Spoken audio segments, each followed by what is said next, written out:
Tsutomu Miyazaki की कहानी Japan के इतिहास में सबसे खौफनाक और भयानक अपराधों में से एक है। त्सुतोमू मियाज़ाकी का जन्म 21 अगस्त 1962 को टोक्यो, जापान के ओमे नामक शहर में हुआ था।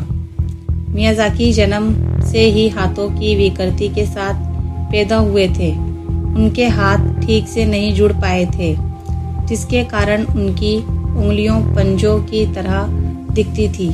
इस शारीरिक विकृति ने उनके बचपन को कठिन बना दिया। अन्य बच्चे उनका मजाक उड़ाते थे और इस कारण मियाज़ाकी अकेलेपन का शिकार हो गए। मियाज़ाकी एक अमीर परिवार से थे। उनके परिवार का अखबार का व्यवसाय था। हालांकि मियाज़ाकी का अपने माता पिता से रिश्ता अच्छा नहीं था। उनके माता पिता व्यस्त रहते थे और मियाज़ाकी को अक्सर अकेला छोड़ देते थे।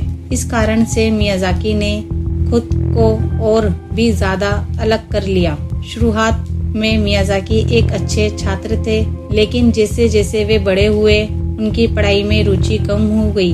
वे एक प्रतिष्ठित विश्वविद्यालय में दाखिला नहीं ले पाए और अंत में उन्होंने एक जूनियर कॉलेज में फोटोग्राफी का कोर्स किया।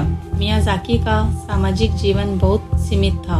उन्होंने अपनी जिंदगी का ज्यादातर समय अकेले बिताया और धीरे धीरे वे हिंसक एनीमे, हॉरर फिल्में और बाल अश्लीलता देखने लगे। इन सब चीजों ने उनकी मानसिकता को और विकृत कर दिया। मियाज़ाकी ने 22 अगस्त 1988 को अपना पहला अपराध किया। ये उनके 26वें जन्मदिन के एक दिन बाद की बात है।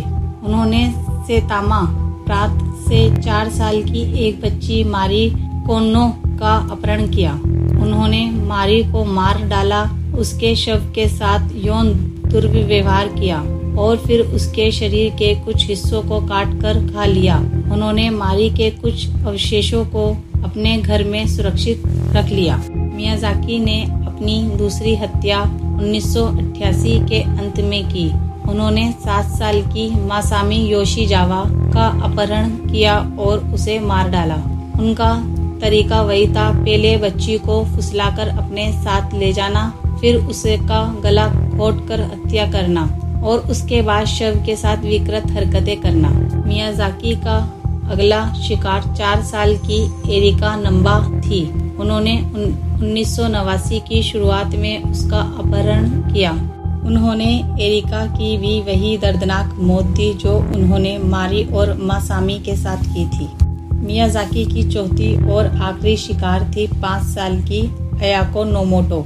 1989 के मध्य में उन्होंने उसका अपहरण किया, उसकी हत्या की और शव के साथ वही घिनौनी हरकतें की। मियाज़ाकी सिर्फ हत्याएं करने पर ही नहीं रुके। उन्होंने अपने पीड़ितों के परिवार को पत्र भेजकर ताने भी मारे। उन्होंने पत्रों में हत्याओं का विवरण दिया और अपने अपराधों पर गर्व जताया। इससे पूरे जापान में डर और आक्रोश फैल गया। मियाज़ाकी की गिरफ्तारी 23 जुलाई 1989 को हुई, जब वे एक पार्क में एक छोटी बच्ची की तस्वीर ले रहे थे। बच्ची के पिता ने मियाज़ाकी को रोका और पुलिस को बुलाया।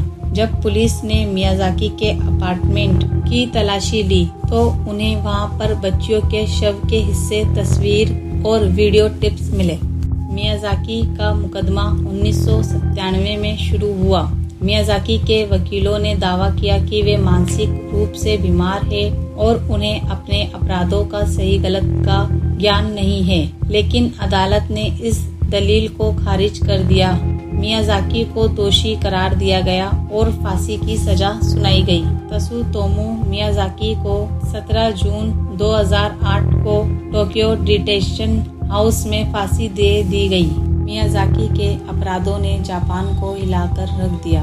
उनके अपराधों ने ये दिखाया कि कैसे सामाजिक उपेक्षा और मानसिक अस्थिरता किसी व्यक्ति को खतरनाक अपराधी बना सकती है। उनके मामले ने जापान में हिंसक मीडिया के प्रभाव पर भी गंभीर बहस छेड़ दी।